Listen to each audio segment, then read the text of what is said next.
congratulations again on another win. Dito sa game, Coach, parang na-unlock talaga yung full potential ng PLDT, especially nakabalik na rin si Del. So, can you talk about lang din kung paano nakatulong to in this dominant victory against the Del? Wait lang, ano ulit? Sorry, yung puno na kami. Yun, lagi namang good motivation sa team pag nakikita na per position, kompleto na kami. Although yun nga, so hindi pa nakakapag-practice kasama yung team. Pero pinili na namin na nandyan siya para kung sakali lang din. And yun nga, para mawala na yung pagka-miss ng team sa kanya. Yung kay Aliyah, yun nga, tinuloy lang namin yung momentum from last games na siya yung nag-play of the game. So buti gumana naman. Thank you, Coach. And for that, as yung captain din, ano lang din yung masasabi mo tungkol nga sa ganitong potential ng PLDT? So far, wala pa kayong talo since on tour and ngayon talaga lahat ng players andyan na rin. So, can you talk about lang din yung, ayun nga, full potential, no losses yet, and malapit na rin into the final stretch of this invitational? Sa akin naman po, happy po siya kasi yun nga, nakakompleto kami and nagle-less na din yung strain ng mga per position kasi nag-iikutan na siya. So happy at the same time, parang siya, sa amin, hindi talaga namin naiisip yung yung walang talo. Kasi tinitreat talaga namin siya game by game. Tsaka hindi kami pwedeng mag-stop kasi sa kung ano yung nasimulan namin dahil lang wala kaming talo. Kasi hindi naman natatapos yung volleyball game. Thank you. Before I open for questions.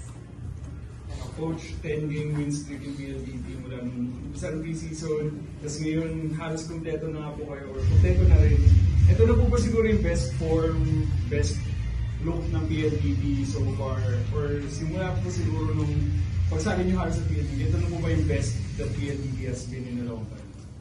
Siguro lineup-wise, ito na siguro yung medyo full potential. Pero in terms of performance, talagang kailangan din namin ng mga galing sa alas kasi talagang pagod na yung mga players. So kasama na rin talaga yung pag-manage.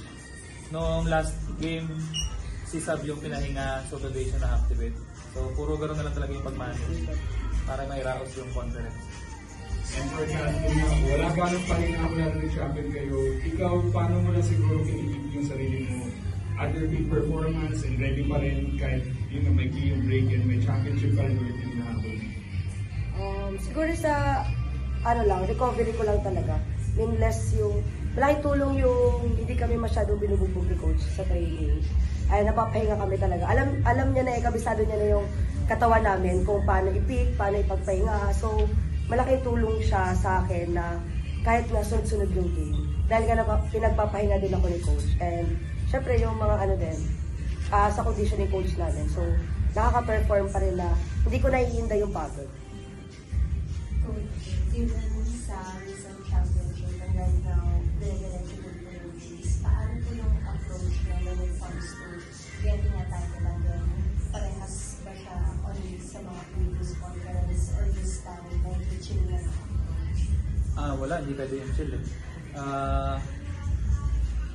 hindi masyadong malayo yung tingin. So kung ano yung next challenge, talagang doon lang kami nakafocus. Napag-usapan na talaga na yun nga, yung nililook forward namin with 2 Japanese teams, naging isa na lang. So at least medyo mabawasan yung i-anticipate namin na talagang mahirap na laro. Although mahirap pa rin lahat, pero at least yung isang Japanese team na lang. Pero yun nga, after nung Kobe, may Zeus pa kami. So hindi pa rin talaga pwede i-chill. Kailangan boost pa rin. Kaya coach, kay Kat, nung pagka-champion yun dun sa on-tour na may napansin ba kayong pagbabago sa team confidence-wise? Siguro more on pag high pressure situations. Dahil may napagdaanan na kami siguro din na may hirap. Medyo nare-remind sila na okay, napagdaanan na parang isang ikot lang talaga ulit. Point by point pa rin talaga yung lalabas. Saka ang mas nagiging reference ngayon dahil pagod, may mga galaw na kami na feeling ko mas efficient dahil nga nilalaro namin yung games na may dinadala na talaga na sa pagod. Yun lang siguro. Yun din, same lang din kay coach, yung din talaga character development ng bawat isa. Kasi nga, napagdaanan namin lahat yung lahat ng emotions, pagod. So, alam namin kung paano i-handle at i-handle yung bawat isa. So, isang topic lang, parang gano'n na lang kami, isang topic, isang tingin. Kahit pa paano, meron na kaming gano'n na matagal na ini-implement ng mga coaches sa amin.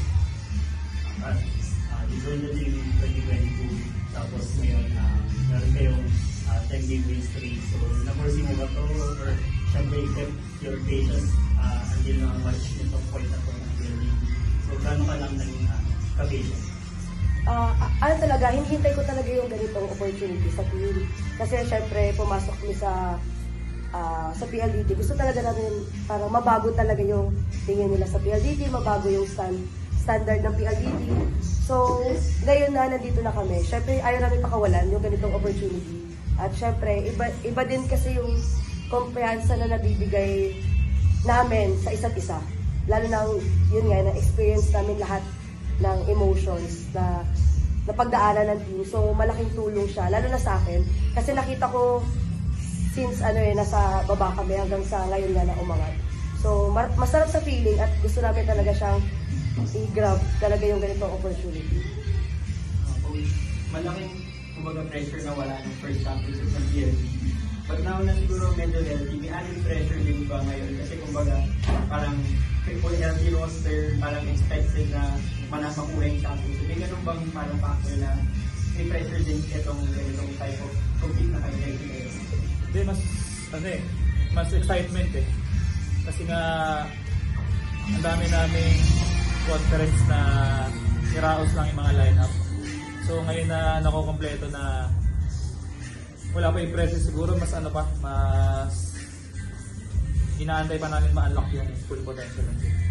And then yun lang, speaking of yung confidence, parang kano ka iba lang ba yung team nyo? Parang kumbaga yung first six nyo or yung sa bench parang talagang confident kayo na kung sino ang pasok or labas talagang mag-deliver.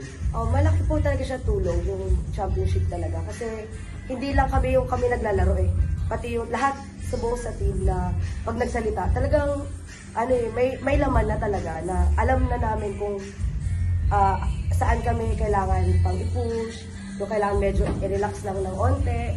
So, yung kumpiyansa talaga na nabibigay ng bawat isa, kahit yung nasa labas. Pag lumalabas ako, binubulong nila yung mga instructions. So, ganun na yung parang nangyayari. Kasi lagi naman sinasabi nila coach na, lalo si Coach Ralga, o kayo nasa labas, sabihan nyo din yung kaposisyon nyo. Para maging aware lang. So, at least sila, nagiging aware sa labas. Kami din sa loob. Coach, kumbaga side note lang po, first time nyo rin makalaban si Erica naman bilang part ng Signal. Bilang matagal din po siya sa inyo, parang ano lang masasabi niya sa naging growth niya and naging achievements niya bilang MVP na siya? Yun nga, coming from short collegiate career niya, pagpasok ko ng PLDT, pinradya ko talaga yan sa Erica na maabot yung role na, yun nga, kaya lang nasa Signal na siya. Pero yung ganyang potential niya, inantay namin niya na matagal. So regardless kung nasa amin siya or wala, very happy kami na naabot niya lalo yung award ng last time. So, at least kahit paano, tuwing magkikita, alam niyo, wala naman bad, walang bad blood. Very happy kami sa kanya, very supportive. Sadyang yun nga, pag ito nakakatapat lang, nakakatuwa kasi parang nasa training lang ulit. Thank you, Coach. Thank you po.